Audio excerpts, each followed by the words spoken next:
Hey guys, it's Carter. Welcome back to the channel. Hope you guys are all having a fantastic day today. Now, in today's video, we are going to be looking at the best trading routine that I do every single Sunday to ensure I'm going to the week with some sort of game plan approach. I always imagine the week ahead like an NFL team ready to go into the Super Bowl. They have a playbook, they have an offensive playbook, they have a defensive playbook. I have the same mentality when it comes with the stock market, right? You got to have a strategy. If things aren't going your way, what are you going to do? So all this stuff is crucial for your game plan and to be and stay profitable. So I hope you guys all enjoyed this. If you do, smash that like button, subscribe. And if you want to learn more about trading, check out our school. It's called the Swing Trading Masterclass. We got a whole bunch of great things coming and we got more things that are in there, how to find stocks, how to build a strategy, how to build a checklist. We got live streams. We got everything, a group chat, everything you need to stay and become profitable. So check it out. And we got a Black Friday sale going on. We only got 2 days left for that sale. So check it out. You guys can get 51% off, which is one of the largest sales we've ever done by using code Black Friday. So check it out and let's dive into this here. All right, so the first thing I do here, I think that's important, is to look at stocks you're holding. So as far as holding goes, you guys know, for those of you that have been following the channel, I've been holding positions now for quite some time, like NVIDIA, we got Amazon, we got Microsoft, and all of these are just daily breakouts. When we saw a huge sell-off due to the tariffs that came out earlier this year, market fell, got in at a good price, right? Same thing with like the S&P 500, same thing with VU here, right? You guys can see the great breakout there. We got Berkshire Hathaway here, which is another one that I've been trading and getting in on. We got Mags, which is a super good price at around $46. Meta, we took a trade the other day on that support at 577. We also got in on that breakout earlier this year. So it's just been a great year for the breakouts and sell-off. QQQ, you guys can see. Google here, another great one. So as far as trading goes, we're not really holding any swing trades. We're holding those positions, but honestly, we have no real main incentive to sell them.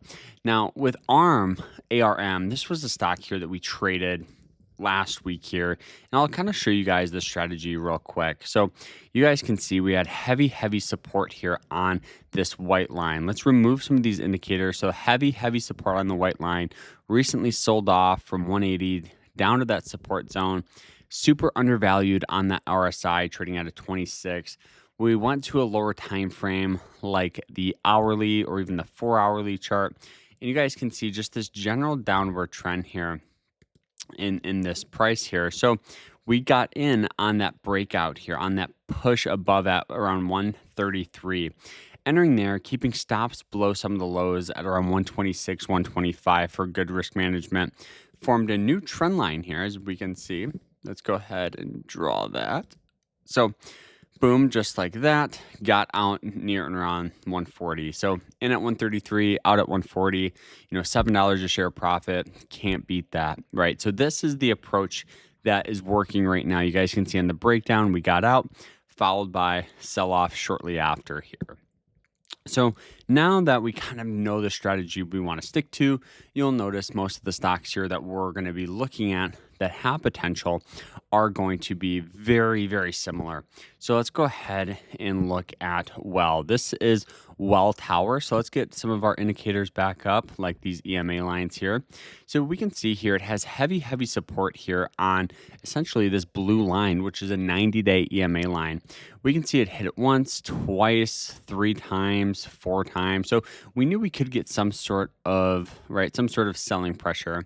The stock recently went from 209 all the way down to lows here in the past month at about 184, with the RSI being extremely low here at about $30.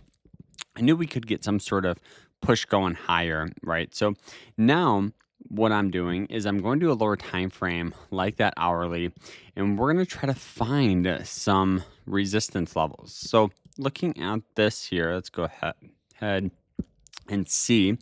We can see the trend is kind of something like this as of right now. So what we're going to do actually is just throw an alert above the 200 or around the 200 EMA line. So if it starts getting some buying pressure, could be possibly breaking out, we'll be notified and ready to rock and roll here. So that's kind of the trend right now. Now, looking at Shell, SHELL, we can notice a very, very similar approach, right? Let's go ahead and remove those indicators. And we can see just the heavy amount, right? Heavy amount of support on that white line. So I know we could get some sort of move going up just because the buying pressure, right? Heavy, heavy support. Now the breakout on this, if we go to that lower time frame, is going to be something along this line right here. So I'm going to throw an alert a little bit above that. So if it pops up around the $73 mark, we'll be ready to rock and roll here. We got A, B, B, V here, very similar approach. Let's go ahead and look at that daily time frame so you guys can kind of see it. Let's get these indicators back up. Heavy, heavy support on that 90-day moving average line. So that blue line. Going to the 4-hourly chart, we can see just this trend is going to be something along those lines right there. So we'll just throw a alert above all of these moving average lines because they act as resistance when the stock's below them. We got AVGO, another one here that I threw on watch. I'm not going to set alerts on this one just because of the steep sell-off due to bad earnings. But, you know, often any action in the market is often an overreaction. So I'm kind of excited to see what happens because we've seen a bad earnings in here where the stock went from 150 all the way down to like 130, and it was followed by some buying pressure. So I'm excited for this one, but we're just gonna leave this on watch, not set any alerts. We got LLY. You guys can see how well the approach works, right? Heavy, heavy support breakout. Look at the hourly. You guys can see it's just creeping up. This is kind of the approach we want, but missed the boat with AR because we were trading ARM. Good entry would have probably been around here at about $1,000 or so. So we'll remove that from the watch. We also got Datadog. Let's go ahead and show you guys the daily here. So just riding this up. We'll move our alert down a little bit. Ready to rock and roll. MasterCard's breaking out, which I really, really like. Great breakout. Just kind of missed the boat there again, but we'll leave it on watch and see. Then we got Palantir here. Very similar approach, right? Huge sell-off, rallying its way up, doing very, very well. So as far as opportunity goes, I mean, that's all we have for the week. And, you know, the stock market changes, alerts go off, scanners go off. So it's crucial to constantly review positions, review those scanners to look and continue to look for opportunity, guys. So hope you guys all enjoyed today's video. If you did, smash that like button, subscribe, and we'll see you guys in the next one. Don't forget, check out our school, sign up with Mumu, and we'll see you guys. Take care.